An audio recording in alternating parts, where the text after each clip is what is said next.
humbled I am to be here today. I saw Sonny said I was the former chairman of Silverbird. He didn't give me a chance to resign. He retired me on national television. But that's okay. All my life, I've always been attracted to public service for the right reasons. But first of all, let me thank all of the recipients here today, politicians, businessmen, those of you who have accomplished great things for this great nation. When I decided to run for public, I decided to run for the right reasons. I was concerned about the poverty in the land and the inability of governments, federal, state, local governments to function at the level we ought to. In seeking public office, I looked at the national budget, state budget, and local government budgets.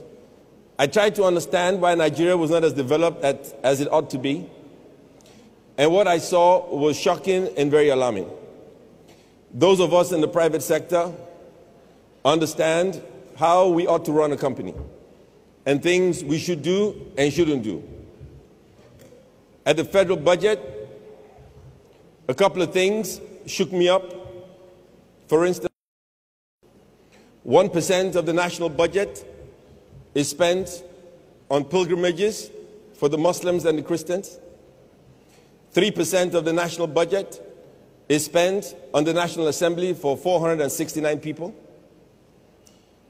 30% of the national budget is spent on 1.2 million civil servants. 88% of the national budget is spent on current expenditure, and only 12% is spent on capital expenditure. State governments have no money. Outside, I was talking to the Ekiti state governor, and he cannot pay salaries. Forget about capital development and debts that he inherited. Most states in the country today, if they were companies, would file for bankruptcy. And no company would loan them any money, the federal government inclusive. To say we are broke is an understatement. A few things must happen. We must grow the economy, and we must shrink the way we spend money. The problem in Nigeria is not about the North versus the South. It's not about Christianity versus Islam. It's not about APC versus PDP. The problem in Nigeria is right versus wrong. Today,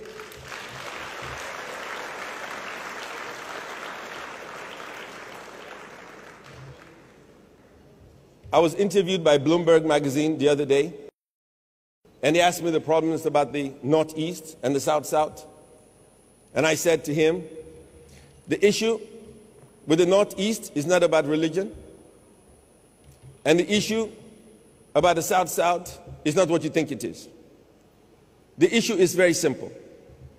We have a small minority of people, the leadership of Nigeria, consuming all the resources of our nation and leaving the rest of us in abject poverty. That cannot work. We must learn to be humble. We must learn to conserve what we have. And we must learn to be kind enough for the rest of us to have enough food to eat, our children to go to school, healthcare facilities for everyone, education, jobs, infrastructural development for our people, and a population control policy. 170 million people, most of us live on $2 a day, not enough money to survive, and yet we get angry when we get robbed. We don't understand why a young kid has access to an AK-47, a grenade, a bomb, making it possible for them to get guns and kill us because we do not look after them. We pay no attention to the least of us. And our response is to live in big buildings with high wired fences, buy bulletproof cars, have more bodyguards, proportional amount of policemen protecting us and not the poor. That cannot work. We must come together and understand that we must all grow and develop together as a people. Anyone you leave behind, you create a problem for the rest of us. It is not enough for you to send your children to schools in Switzerland, buy your houses in Dubai, live a life of extreme wealth, and don't expect those you leave behind to want to take you out. The young people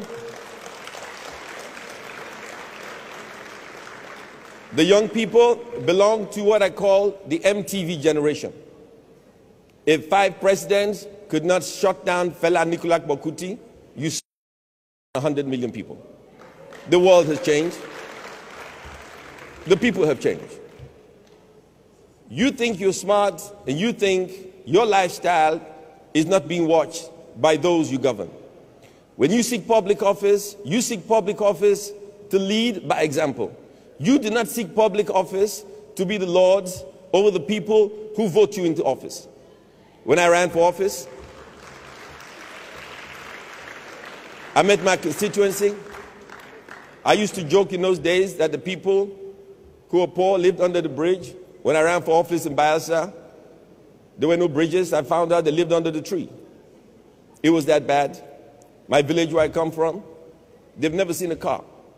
They have no petrol station, have no water. They have erosion. Where my grandmother was born is 1 kilometer in the Atlantic Ocean. Poverty everywhere. Poverty breeds anger and hunger. Hunger and anger breeds violence. And in the end, we cannot control it. We must be conscious of the people we lead. It is not enough to make great speeches. I see politicians on TV. Special occasions, they say, let us pray. Maybe some of them are not familiar with the concept of prayer. You pray for the food you're about to receive, not the food you ate all by yourself. We need change.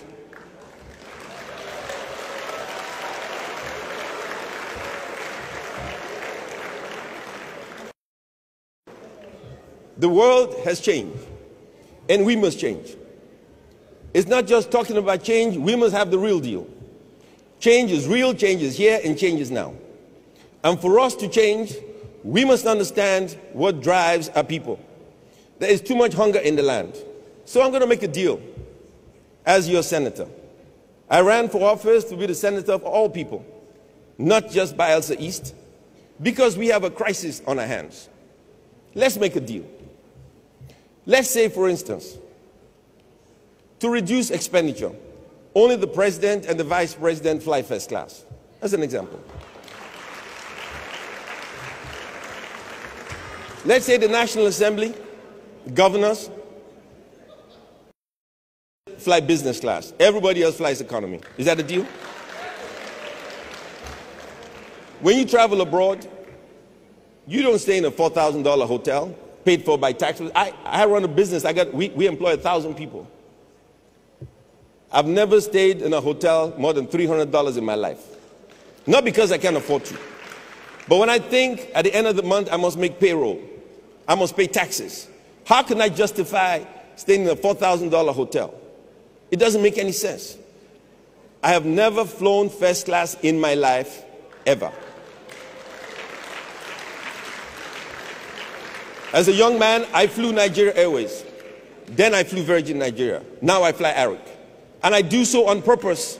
I have a choice, but I choose to fly my carrier to do. You cannot sit here and talk about nationalism and patriotism. And when the lights are turned off, you spend 1.5 million naira going to London. That could feed a whole family for a whole year. You drink a bottle of champagne. That could educate a child for 1 year. It makes no sense. The problem in Nigeria is the rich versus the poor. The crisis we have is a class warfare. And let me say this, and I've said it for 35 years. If we do not control our consumption behavior, we don't control it. These young kids, they may not be able to read and write, but they have access to the internet. They know how to make a bomb. They know how to make a grenade. They know where to find a gun. They know how to pull the trigger. When they get hungry and angry, you become the victim. You don't have enough money to hide or run. You will be caught and you will die. So, suffer for world, enjoy for heaven. Christians go they yab, in spiritual heaviness. Muslims go they call Allahu Akbar. Suffer for world. I used to be chairman of the Fela Foundation, but let me say this. The world has changed. We have not changed. When we go abroad, we go look for aid. We go to Congress, British Parliament. The man we speak to, my colleagues, they go to work by bus. They come to work by train, by taxi. When we go in there representing the federal government of Nigeria, we go in a private jet. We wear $1 million watch. Our women carry a $100,000 bag. And they look at us and they say, you represent the poor people. I see it on TV, poor people. It hunger. But you come here representing us with a $1 million watch. How do you think we look? We look like we have no conscience. We have no conscience. What is the qualification to seek public office? School certificate. What university teaches us about compassion? We must care about the least of us. If we don't, we pay the ultimate price and destruction.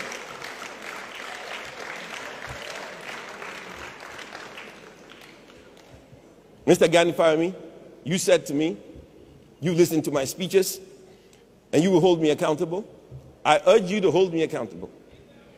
When I go to the National Assembly, I will represent the least of us. I will raise my voice. I will speak about the issues. Damn the consequence. I will speak about the issues. We are a poor country. Nigeria is too poor for our leaders to act like multi-billionaires. And Nigeria is too rich for our people to be so poor.